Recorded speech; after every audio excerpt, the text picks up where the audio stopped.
3.3 네. 기준으로 공급 면적 기준으로 4,700만 원인데 이러한 금액을 통했지만 사실 정부가 그때 많이 상한제를 시행했더라면 얼마에 가능했을까? 정부가 지금 분양가 상한제 기준 아까 말씀하셨지 않았습니까? 감정가, 기본형 건축비, 가산비 얘기하는데 그 비용 제대로 적용했다라면 저희가 보기에는 2천만 원대로 떨어질 수 있었다. 근데 사실 그런 것들을 정부가 시행하지 않고 지금까지 방치하다가 인제 지금 상한제 얘기를 꺼내고 있는 거거든요. 네. 사실 이미 문재인 정부 이후에서 로또를 맞은 사람들은 너무 많습니다. 예를 들어서 저희가 재건축되면 공급이 많아서 집값이 안정될 거다. 이런 것들이 사실 주류 언론들의 이야기인데요. 네네. 대표적으로 그럼 과천을 한번 보시죠.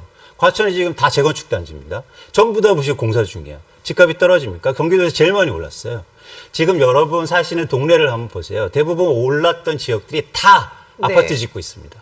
그러니까 지금 우리 논리들이 강남에 공급이 많아지면 집값이 떨어질 거라고 생각하는데 강남에 새 집이 많아지면 집값이 떨어질까요?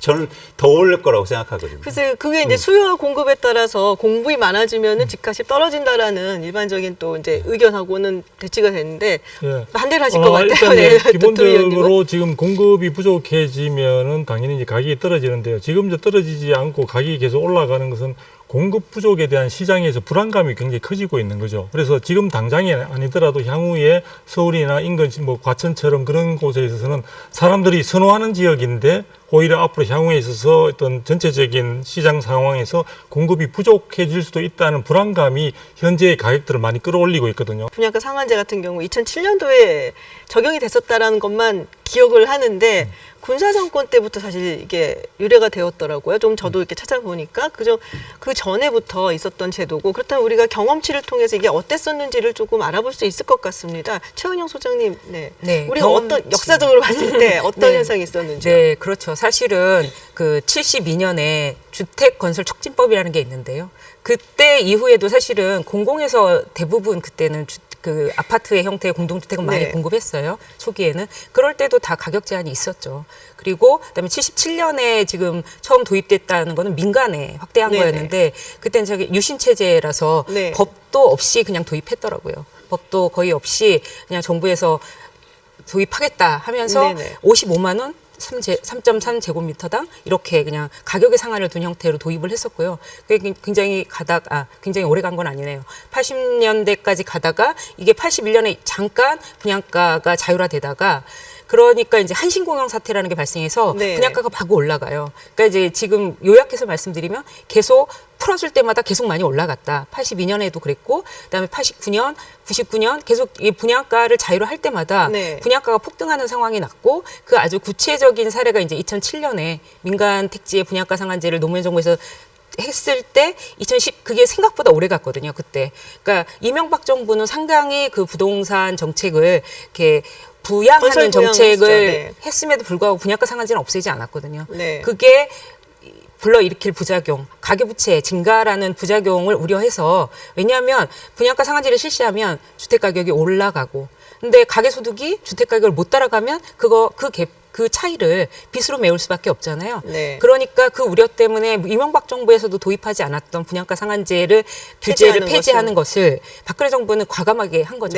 그리고 그 이후에 벌어진 일은 우리가 잘 알고 있는 바와 같이 그 강남의 10억짜리 아파트가 지금 뭐 18억, 19억, 20억 가는 그런 상황을 맞고 있는 분양가 것입니다. 상한제가 있을 때는 집값이 안정이 되었었는데 분양가 상한제를 풀어주면은 집값이 상승을 했다. 맞는 팩트인가요? 저는 그거를 조금 자료 조사를 해왔습니다. 저희가 이제 아파트 시세 조사라는 게 다 있지만 사실 많이 이제 부족합니다. 그래서 이제 저희가 조사한 게 강남권에 있는 대규모 아파트 단지, 강남 강북 34개 아파트 단지를 좀 시세 조사를 했습니다. 그래서 조사를 해서 평균을 내봤는데 사실 이제 잠깐 보시면 이렇게 과정을 보면 이렇게 됩니다.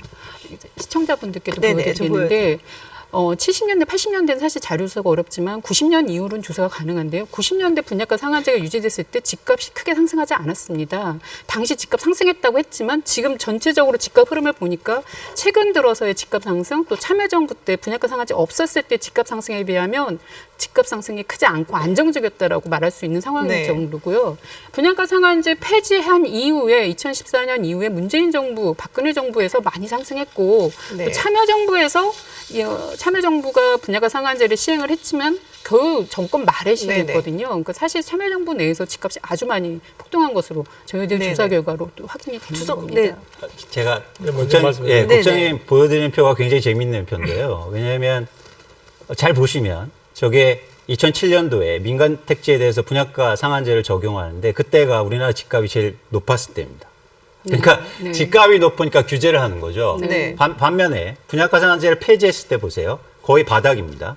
그러니까 시장이 안 좋으니까 부양책을 쓰는 거예요. 네. 그러니까 정책의 미스 시그널인데 저희가 이게 경계해야 될 게 뭐냐면 과연 분양가 상한제 규제가 있어서 빠지느냐 아니면 그것 때문에 올랐느냐라고 판단하기 쉽지 않다는 겁니다. 네. 그러니까 정책이 이렇게 반대로 움직이니까. 그래서 이게 과연 영향을 미쳤는가? 전 그 영향은 없었다고 생각하고요. 영향 없었다고 또 한 가지 생각하시고요? 재미난 건 뭐냐면 저는 사실 건설회사를 다녔었는데요. 네네. 분양가 상한제를 이명박 그 정권 때, 정부 때 분양가 상한제를 굳이 이렇게 폐지 안 한 이유가 굳이 분양가 상한제를 적용할 필요가 없었어요. 왜냐하면 분양가를 그렇게 높게 해서 분양이 안 되니까. 건설회사가. 네네. 그러니까 지금은 왜냐하면 2015년도에 왜 폐지를 강력하게 요청했냐면 분양가를 올리려고. 올려도 팔리니까. 네. 그러니까 건설업계나 이런 시장에서 그런 요청이 있었던 거죠. 그러니까 저희가 이런 시장을 볼 때 아니면 정책의 효과를 볼 때 여러 가지 다각도로 볼 필요가 있고 현실적으로 움직인다는 겁니다. 그러니까 딱히 네. 분양가 상한제 때문에 이게 영향을 받았다고 보기보다는 굉장히 복합적인 요인들이 있었을 그렇습니다. 것이고 정책은 그렇습니다. 상황을 보고 지금 들어간 것이다라는 말씀이신 그렇습니다. 거죠? 그래서 비견하게 이제는 노무현 대통령 시절에 분양가 상한제 때문에 과연 집값이 잡혔냐 안 잡혔냐 이런 논란이 되게 많은데요. 네. 예를 들어서 2007년도에 민간 택지 그러니까 분양가 상한제 적용되면서 공급이 급감합니다. 그러면서 공급 그때 감소해서 지금 집값 올랐느냐 이런 논리들이 있어요. 네네. 근데 재미난 게 뭐냐면 그때 전국의 미분양이 16만 가구였습니다. 서울에만 2천 가구가 미분양이었어요. 새 아파트가. 그만큼 뭐냐면 집을 안 팔리는데 건설사가 왜 분양합니까?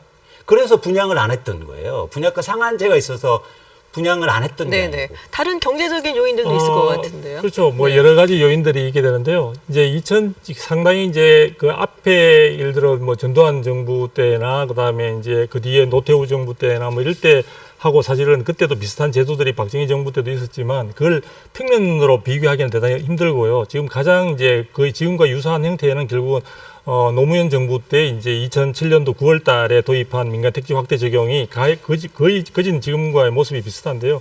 그럼에도 불구하고 사실은 2006년도에 상승률이 제일 높았던 시절에 이제 노무현 정부 때 사실 분양가 상한제를 도입하지 않을 수 없는 좀 규제 중심의 어떤 그런 상황이었는데 네. 그렇지만 그 가격 부분에 있어서 가격 안정을이라는 목표를 달성했느냐 여부에 대해서는 이제 논란이 많고 지금 현재 국토부도 애매한 상태를 취하고 있습니다. 그러니까 그 이후에 사실 우리가 공교롭게도 2008년도에 이제 글로벌 금융위기가 오다 보니까 네. 그 영향 때문인지 분양가 상한제 때문인지의 그 부분이 혼재되는 상황에서 시장 상황이 이제 가라앉아 버리다 보니 그런데 역대 여러 가지 그래프를 가지고 이야기할 때 가장 명확하게 시장이 안정되었던 점은 사실은 노태우 정부 때 200만 호 공급을 통해서 시장이 상당히 충분히 안정이라는 단어를 갖다 자신 있게 쓸 수 있을 정도로 그때를 제외하고는 대체적으로 그동안의 주택 가격은 IMF 때나 글로벌 금융위기를 제외하면 상승하는 그러한 네네. 추세를 보였다고 볼 수 있습니다. 그런 측면에서 저는 지금 그 200만 호 공급이라는 것 자체를 또 본따서 지금 문재인 정부도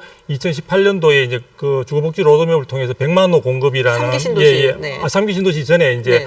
그 전체적인 그 공적인 그 임대주택하고 네네네. 이런 걸 합쳐서 이제 연간 20만 호씩 해서 5년간 네네. 100만 호를 공급하겠다고 이야기를 했는데 그처럼 그 공급을 통해서 충분히 시장을 안정시킬 수 있는 가장 근간이 될 수 있고 네네. 공급이 아닌 가격 자체를 직접적으로 통제하는 것은 제가 우려하는 바람은 그 효과가 있고 없고를 두고 차치하고라도 상당히 그에 따른 과정에 있어서 부작용이 사실 시장을 훼손할 정도로 저는 크지 않을까. 네. 그 점에서 이야기를 하는 겁니다. 그래서 제가 볼 때는 공급이 충분히 만일에 이런처럼 시장에 충분한 충격을 줄 만큼의 공급이 확보된다면 시장은 시간을 두고 조금 기다리게 되면은 안정이라는 그런 어떤 본래 자리로 돌아올 수 있는 여지를 좀 기다려야 된다. 네. 그러니까 지금 정부도 제가 분양가 상한제에 대해서 제가 걱정하는 바는 그 효과가 있다면 차라리 저도 좋겠습니다. 그러나 이런 부분들의 효과를 시간을 두고 기다려야 되는데 이 정부는 지금 뭔가 임기 내에 뭔가 성과를 봐야 된다는 그러한 조급함이 이 자체 제도의 그 본질을 떠나서 상당히 전체적인 시장을 훼손하거나 왜곡시키는 네.